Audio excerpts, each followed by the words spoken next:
عبداللہ ابن عمر ابن عاص، وہ حدیثیں لکھا کرتا تھا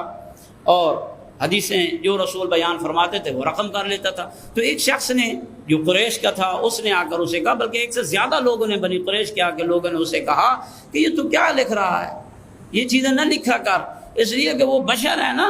جس کی زبان کی باتیں آپ لکھتے ہو وہ انسان ہے، اس کو غضب بھی ہو سکتا ہے، وہ اپنی ذاتی رضا اور اپنی خوشنودی کے لیے بھی نعوذ باللہ یہ باتیں لکھ کرتا ہے، لہٰذا وہ اپنے جذبات کے تحت بھی تو یہ باتیں کر سکتا ہے نا، لہٰذا یہ باتیں نہ لکھا کرو، ساری باتیں جو وہ بولتے رہے رسول آپ لکھا کرو۔ یہی شخص پھر آتا ہے رسول اکرم صلی اللہ علیہ وآلہ وسلم کے پاس اور آ کر کہتا ہے کہ آقا میں نے اب آپ کے حدیثیں لکھنا چھوڑ دی ہیں، اس لیے کہ قریش نے مجھے آ کر یہ کہا ہے کہ آپ جو ہیں وہ کبھی غضب میں بھی ہوتے ہیں تو اپنے ذاتی جذبات میں بھی آ سکتے ہیں، فرط محبت میں بھی آ کر کبھی حسنین کے لیے یہ کہہ سکتے ہیں، تو لہذا میں اس لیے نہیں لکھتا ہوں۔ تاریخ میں یہ ملتا ہے جب رسول اکرم صلی اللہ علیہ وآلہ وسلم نے یہ بات سنی تو اس وقت رسول اکرم نے اپنی انگشت مبارک کو دہنے مبارک کی طرف کیا کر کے فرمایا اکتب، اے عبداللہ ابن عمر ابن عاص میری حدیثوں کو لکھ، فوالذی نفسی بیدہ،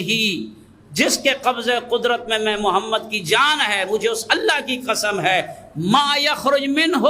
الا الحق، میری اس زبان سے کچھ بھی نہیں نکلتا مگر جو بھی نکلتا ہے وہ حق نکلتا ہے، اس لیے کہ وما ينطق عن الهوى کے مصداق تھے پیغمبر اکرم جو آقا کی زبان سے جو بھی نکلتا تھا وہ وحی کی ترجمانی ہوا کرتی، تو یہ سلسلہ پھر چلتا رہا اور حاکم شام کے زمانہ میں تو شدت کے ساتھ جو ہے وہ یہ سلسلہ تھا، کوئی تاریخی حوالے سے اگر کوئی فضیلت مولا علی کے لکھتا تھا اس کو فوراً جیل میں ڈال دیا جاتا تھا۔ اور جب فرمان رسول بھی ہے اور یہ امت کا المیہ ہے کہ فرمان رسول کے ہوتے ہوئے کہ آقا نے فرمایا ہے کہ دو چیزوں سے آپ جو ہے وہ ہلاکت سے بچ سکتے ہیں، قرآن اور عطرت، قرآن اور عطرت، قرآن اور اہل بیت اطہار۔ لیکن یہ عجب امت کے بعض فرقے ہیں، بعض لوگ ہیں، بعض اپنے آپ کو سکالر سمجھتے ہیں، وہ بس کہتے ہیں کہ ہمیں قرآن ہی کافی ہے، بس قرآن ہی سے ہم جو ہے اپنی ہدایت لے سکتے ہیں۔ قرآن سے ہدایت تب ملے گی جب قرآن کے وارثان، قرآن کے جو حقیقی مفسرین ہیں جنہوں نے قرآن کی حقیقی تفسیر کر کے ہمیں بتانا ہے،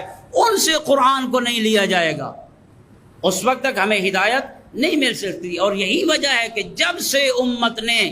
ان ہستیوں کے دروازے کو چھوڑا ہے جن ہستیوں سے صحیح معنی میں ذالک الکتاب لا ریب فیہ کی ہمیں تفسیر ملنی تھی، جن ہستیوں سے ہمیں الف لام میم کاف ہا یا عین صاد ہا میم عین سین قاف جیسے رموز قرآنی کی تفسیر ملنی تھی، جب ہم نے ان ہستیوں کے دروازے کو چھوڑ دیا تو اس وقت امت جو ہے وہ مختلف قسم کے گھٹا ٹوپ ظلمت کے اندھیروں میں جو ہے